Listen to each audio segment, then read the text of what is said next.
Olha, o Clemente é uma figura importante da ação sindical no Brasil. Eu queria, Clemente, começando, eu vou querer perguntar para você como é que está o trabalho no CDESS. Estou muito curioso para saber como é que tem sido ali trabalhar nessa instância, né, que é o Conselho de Desenvolvimento Econômico e Social Sustentável da Presidência da República. Mas antes eu quero engatar aqui com o que a gente estava conversando com o Miola. Qual seria a posição? Acho que das centrais você não vai ter condições de dizer, mas a sua posição diante dessa questão da taxação aí dos produtos de até US$ 50, como é que você avalia essa situação com a presidência e o Congresso? Deixa eu ativar aqui. Olha, Gustavo, esse é um assunto, inclusive, que as centrais sindicais se posicionaram, inclusive, junto com a representação empresarial, porque você tem, com esse mecanismo da isenção tributária, uma concorrência desleal com a estrutura empresarial brasileira.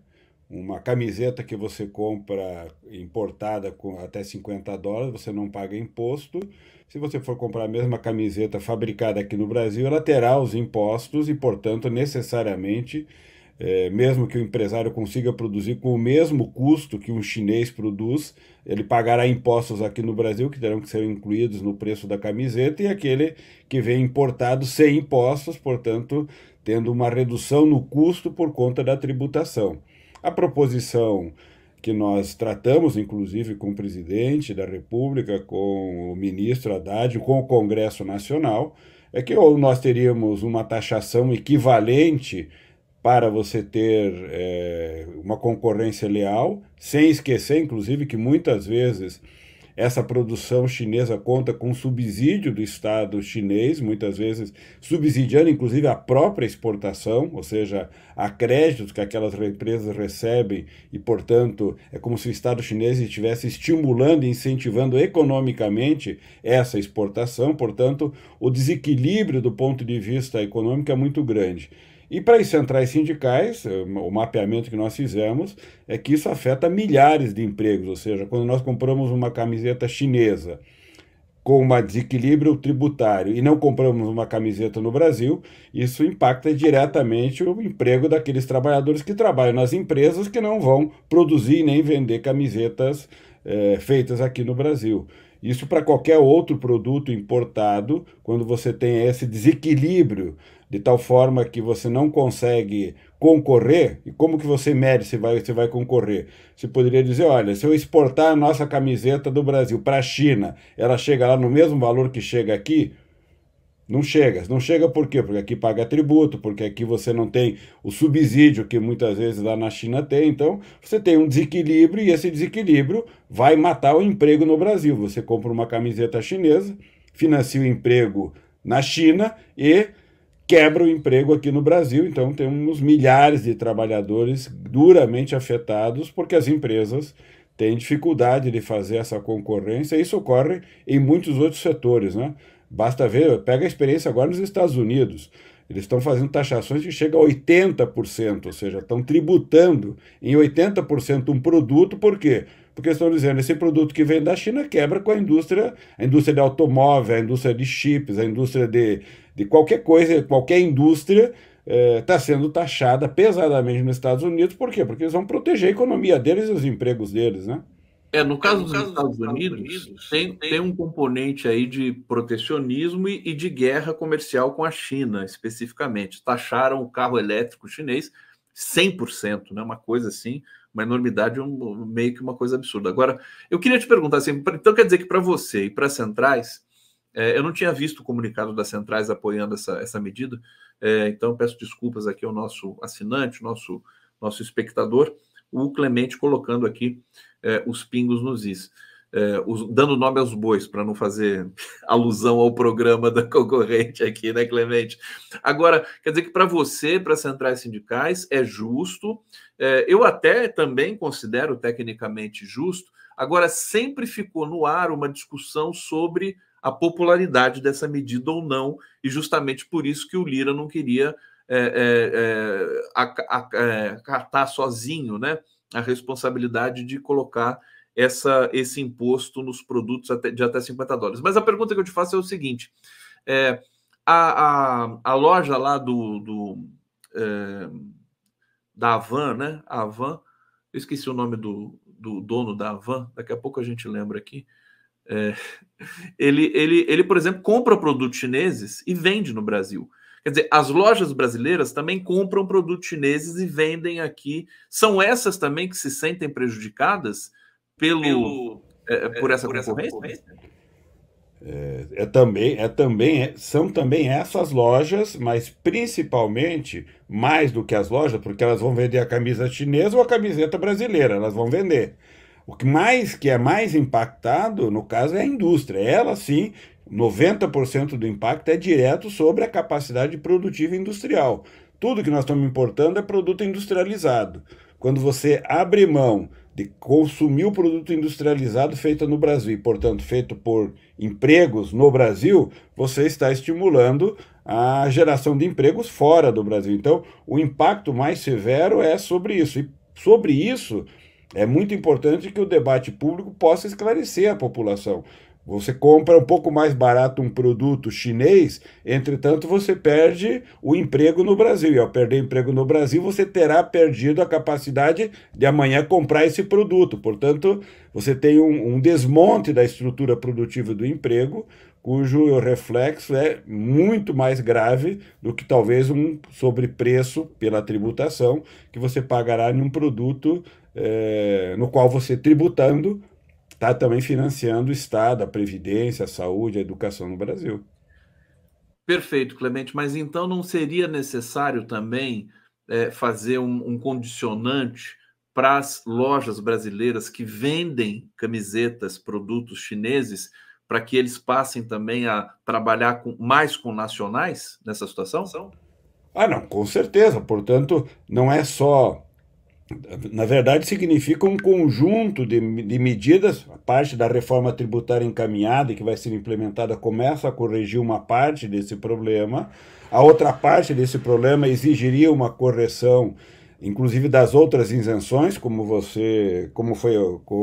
Jeff acabou de dizer aqui, olha, é necessário ver, por exemplo, a tributação do direito de eu ir para o exterior e comprar até $1.000 sem pagar impostos. Bom, vai ter que entrar nesse debate, sim.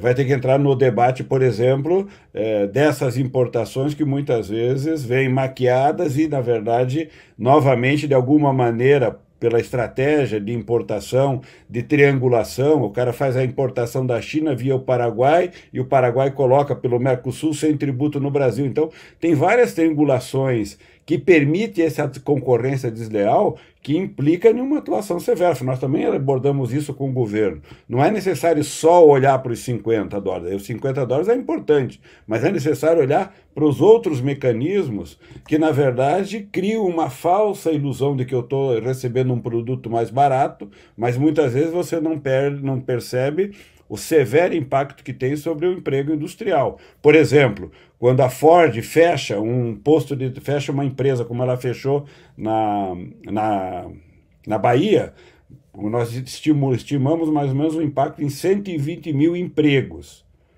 O emprego da Ford, em média, gerava um salário de R$7.500. Um trabalhador da Ford que fique morando na mesma região para trabalhar no setor de serviços, a remuneração média é R$1.750. Então você vai abrir mão de um emprego de R$7.500 para um emprego de R$1.750, né? Você pode importar tudo da China que você não vai ter como comprar com esse salário. Então é essa perda de renda estrutural na economia que esse tipo de concorrência desleal vai quebrando na economia brasileira, né? Agora, Clemente, deixa eu aproveitar, já que a gente está falando muito da China, inclusive a planta na Bahia da Ford já está nas mãos de uma empresa chinesa, salvo engano, ou francesa. Você precisa para a gente, daqui a pouco eu vou passar para você. Eu estou bloqueando o teu microfone enquanto eu falo, para não dar eco aqui, que tem um pequeno delay.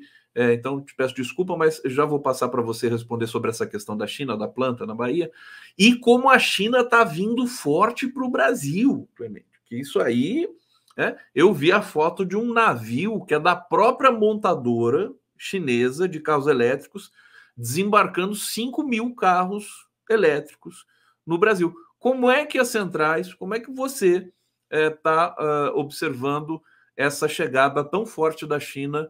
Inclusive, nós tivemos aqui também anúncio de investimentos de outras montadoras, acho que a Peugeot também anunciou investimento no Brasil de grande escala, o que é muito bom também para a gente. Aliás, eu queria que também você, se puder, falar um pouquinho sobre isso para a gente.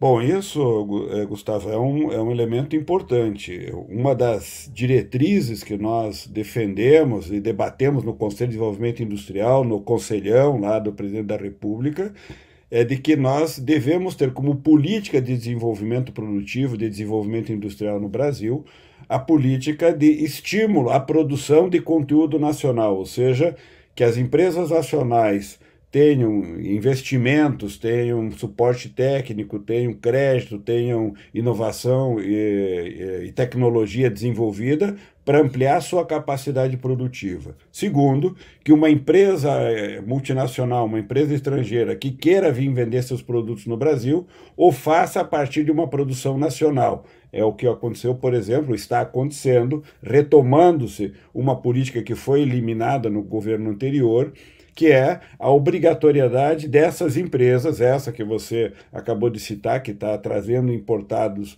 carros produzidos fora do Brasil, elas passarão a ter esse direito, e isso já está viabilizado, inclusive na lei e no Plano de Desenvolvimento Industrial Brasileiro, a obrigação de instalar uma unidade produtiva e terá metas a cumprir daqui para frente, a cada 6 meses, em termos de composição de componente nacional para a produção do automóvel, de tal maneira que daqui a um tempo elas não poderão mais importar o carro diretamente, mas elas terão que passar a produzir no Brasil.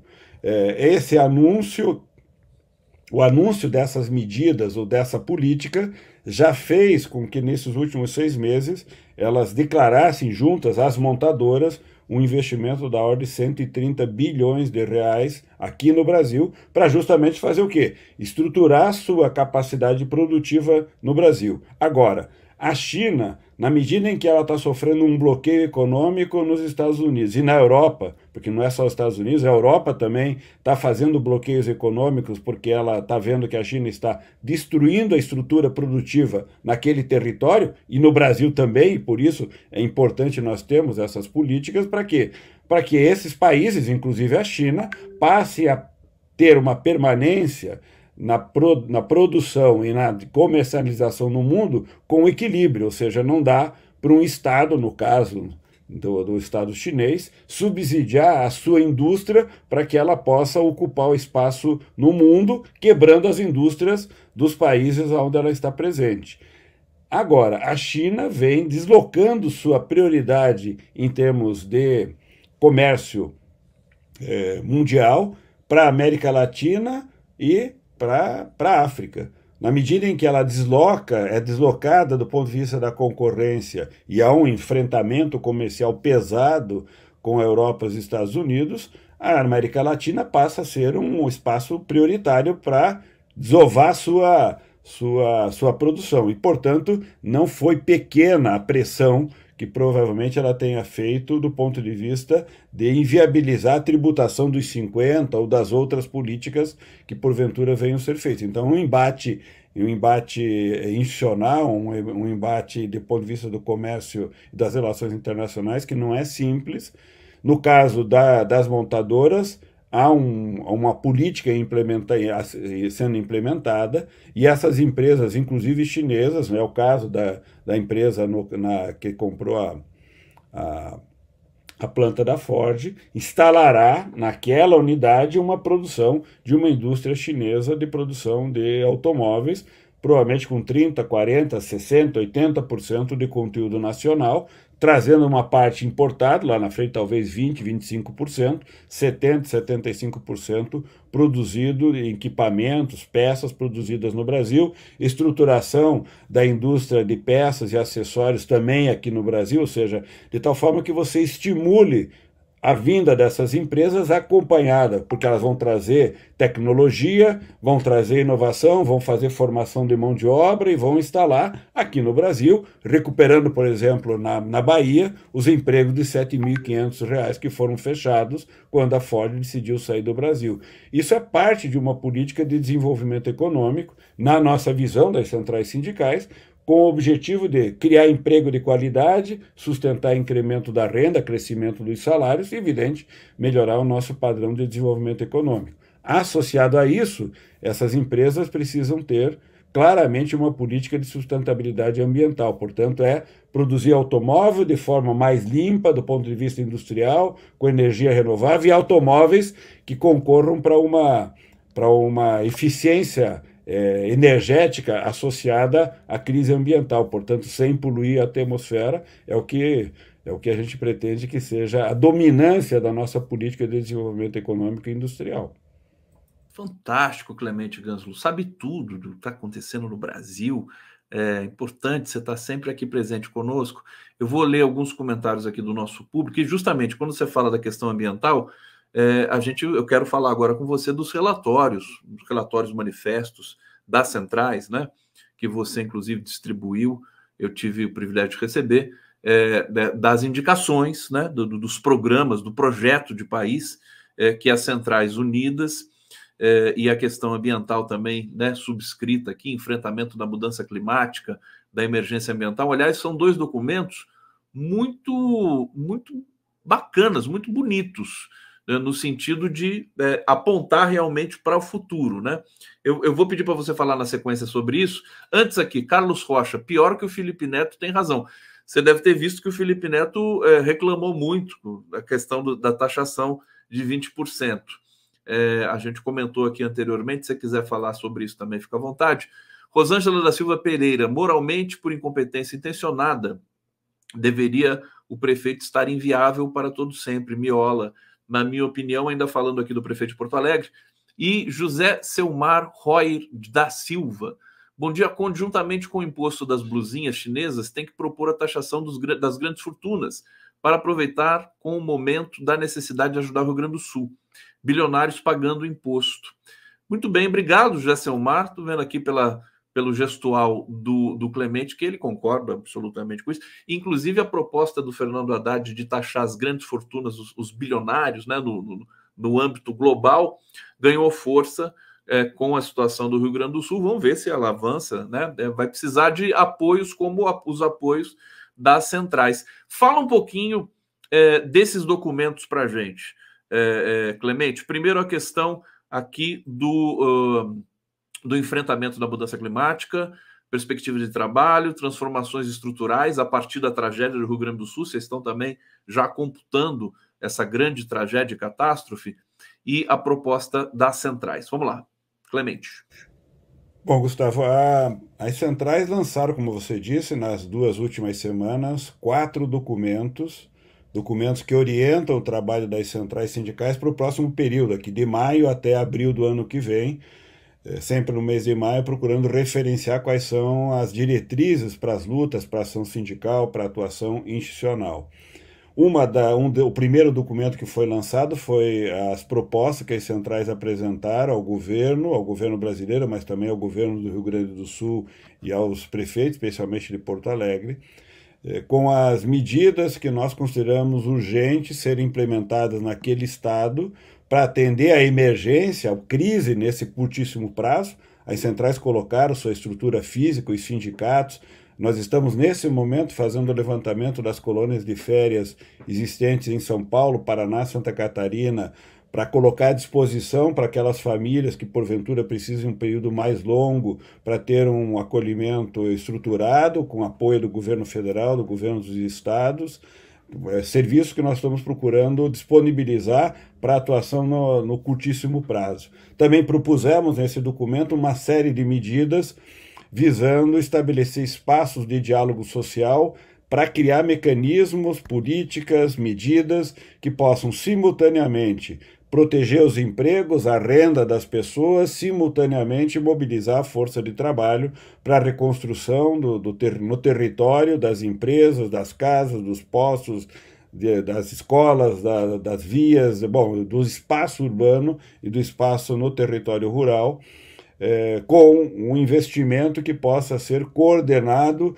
articulado e protegido do ponto de vista do trabalho, por meio do acordo e da convenção coletiva, com o sindicato atuando, dando segurança às empresas e permitindo com que, de um lado, o emprego seja produzido, de outro lado, nós tenhamos capacidade de reconstruir naquele território todos os desafios que estão postos diante da tragédia.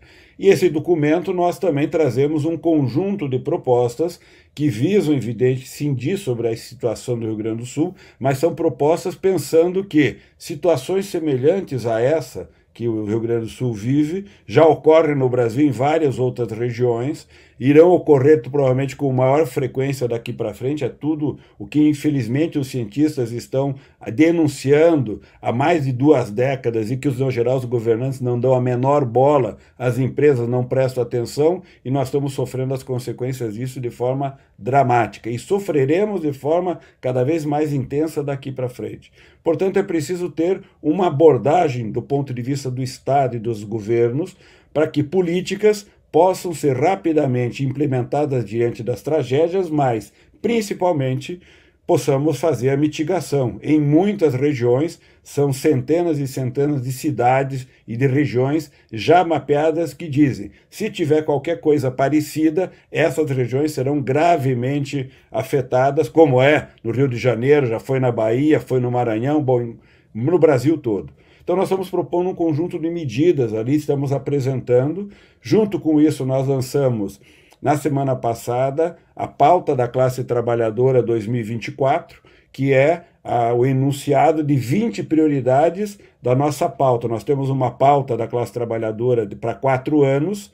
Nesses 4 anos, nós já tivemos várias iniciativas implementadas o ano passado, especialmente com o governo federal, política de valorização do salário mínimo, ampliação do Bolsa Família, combate à pobreza, Minha Casa Minha Vida, projeto de igualdade salarial entre mulheres e homens, ou seja, tem lá uma dezena de coisas que nós conseguimos avançar com o governo federal. Também temos tido tratativas com o setor empresarial em outras áreas, e agora nós propusemos 20 diretrizes que são prioridades para 2024. Por exemplo, você comentou aqui na sua fala anterior, uma das nossas prioridades é que o governo federal, o ministro Haddad, encaminhe para o Congresso Nacional o projeto, a segunda etapa da reforma tributária, que trata da tributação sobre a renda, especialmente a grande renda, herança, grande fortuna. Portanto, nós estamos propondo que o governo encaminhe para o Congresso e o Congresso delibere sobre uma tributação progressiva sobre a grande renda e grande fortuna. E também estamos apoiando essa proposta de uma tributação mundial para fazer um grande fundo de combate à pobreza e mitigar os efeitos da mudança climática, portanto, combater reflorestamento, fazer investimento em energia renovável e assim por diante. Então, nós estamos apoiando ali com essa pauta 20 propostas visando orientar quais são as prioridades da ação sindical. E, por fim, para subsidiar esses trabalhos propositivos, nós lançamos a Agenda Legislativa, que é um documento que mapeia os projetos que estão no Congresso Nacional e destaca 30 projetos que nós teremos atenção prioritária, porque são projetos que têm incidência sobre o mundo do trabalho, ou seja, são projetos que nós vamos atuar junto com os parlamentares, tentando trazer o posicionamento do movimento sindical, debater o conteúdo desses projetos. É o que nós faremos provavelmente nos próximos dias com o Congresso Nacional em relação ao projeto de regulamentação da proteção dos trabalhadores em plataformas. E temos a agenda jurídica que mapeia os processos que estão tramitando no Supremo Tribunal Federal, que afetam o mundo do trabalho, nas várias áreas do direito, né? Olhando para aquilo que nós temos que ter atenção no Supremo Tribunal Federal, cuja decisão tem impacto sobre o mundo do trabalho. Clemente Ganslúcio aqui no 11 News. Olha, para terminar, Clemente, vou fazer 3 perguntas aqui muito breves para você. Vou pedir para você também tentar ser breve na resposta, por causa do nosso tempo aqui. Mas a primeira é, o emprego está bem no Brasil, né? O último dado foi muito interessante. 7,5% acho que de desemprego, né? Também queria que você falasse rapidamente sobre o Conselho, como é que está sendo esse Conselho junto à Presidência da República, como é que está sendo o trabalho. E a última questão é se aquele 1º de maio já foi digerido, né, pelas centrais. Se eu não me engano, você estava lá, né, naquele... O que aconteceu, né? O Lula se queixou, né, da convocação do evento. Como é que vocês estão planejando, digamos assim, o depois, o day after dessa questão? Clemente Gazullo. Bom, o emprego tem melhorado, importante, parte porque nós temos uma recuperação da atividade econômica, uma melhor performance da indústria e uma retomada de várias frentes de atuação que o Brasil vinha desmobilizando, nós voltamos a remobilizar, isso é muito importante. Tem um grande desafio, que é a qualidade do emprego, melhorar os salários, enfrentar a informalidade, rotatividade. Há muito a ser feito, apesar de nós termos bons resultados do ponto de vista da geração do emprego.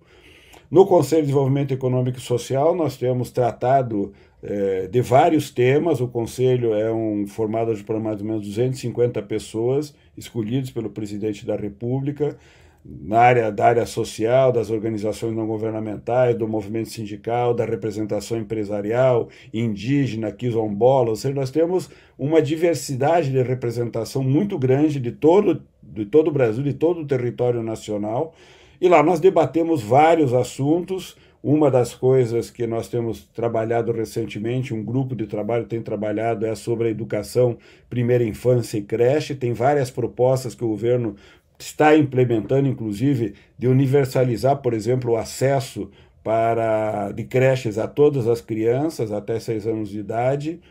Temos propostas tratando da questão da desigualdade, temos várias iniciativas debatendo como que o Brasil pode melhorar sua capacidade de enfrentar as desigualdades, o combate à pobreza, o combate à violência. Tem várias frentes que o Conselho vem trabalhando regularmente, vem trabalhando no sentido propositivo, discutindo a questão do creche, do investimento, da atuação do setor empresarial, especialmente da micro e pequena empresa, com o ministro França. Ou seja, tem várias frentes onde o Conselho faz proposição ao governo, leva demandas, leva críticas também, aquilo que não tá tendo uma performance de acordo com aquilo que a sociedade espera. Então o Conselho tem tido um papel bastante importante nessa perspectiva. A terceira questão, que é o 1º de maio, para nós isso está superado porque nós acabamos de fazer, 20 dias depois, uma plenária aí sim com dirigentes sindicais do Brasil todo. Tinha cerca de 15 mil dirigentes sindicais do Brasil todo. Quando nós aprovamos essa pauta que eu te falei, fizemos uma caminhada em Brasília e iniciamos uma entrega, já fizemos a entrega e vamos fazer a entrega desses documentos que eu te falei ao presidente do Senado, da Câmara dos Deputados, ao presidente da República, ao presidente do Supremo Tribunal Federal e do Tribunal Superior do Trabalho. Entregaremos a todos os parlamentares esses documentos, entregaremos aos ministros do Supremo e do Tribunal do Trabalho. Ou seja, nós iniciamos um trabalho institucional a partir dessa marcha que reorganizou a pauta dos trabalhadores. O 1º de maio, onde é o resultado do ataque de 7 anos, onde o movimento sindical vem sendo atacado de forma contínua. Nós quebramos a legislação e a atuação do Congresso e do empresariado, quebrou o financiamento sindical. Para você ter uma ideia, hoje as centrais sindicais vivem com um orçamento que é 2% do orçamento que elas tinham no passado. 2%. 2%. No passado, um 1º de maio desse, nós começávamos a divulgar ele com 2 meses de antecedência, muitas vezes com uma rádio vinculada, com grandes artistas mobilizando, às vezes até com sorteio de automóvel. Ou seja, tinha um processo de mobilização muito intenso, muito suportado e com muito investimento para fazer um grande evento.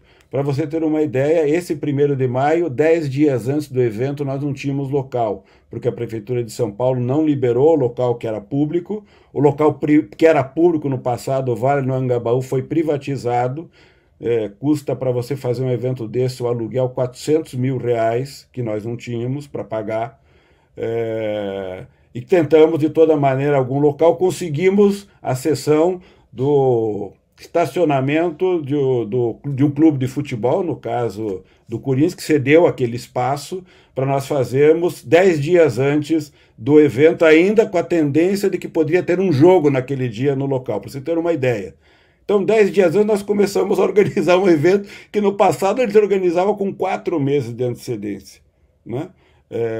Então é muito difícil fazer um processo de mobilização desse com todas as outras dificuldades que nós enfrentamos, né? Então, ele é um pouco uma consequência disso, uma falta de recurso, dificuldade de mobilização, que também não é pequena, exige, portanto, um grande preparo, uma grande mobilização, grande presença nas redes sociais, tudo isso exige investimento, coisa que as centrais estão tendo muita dificuldade de viabilizar no curto prazo. Clemente, vendo você falar, vendo e ouvindo, eu acho que o futuro dessa congregação sindical é o melhor possível, quer dizer, inclusive na questão das redes sociais, você acabou de destacar aqui no final, né? Se vocês tiverem aí essa ambição, né, boa, positiva, de povoar as redes, de se comunicar com o povo trabalhador do país, eu acho que, enfim, a importância das centrais sindicais aqui no Brasil realmente é algo monumental, importante. É a origem desse governo, é a origem do presidente Lula, então a gente tem de valorizar sempre. Quero agradecer demais sua presença aqui, obrigado, viu? Sempre muito bom. O espaço aqui está sempre aberto para você chegar aqui para contar das novidades. Agradecer ao público que nos acompanhou, continue com a nossa programação. A gente volta na segunda-feira. Um excelente fim de semana a todos. Um abraço final, querido Clemente. Um abraço, prazer estar com você, Conde. Parabéns pelo trabalho no 11 News e estamos juntos, estou à disposição aí sempre que precisar. E também te provoco quando achar que tem uma coisa importante para a gente comentar aqui.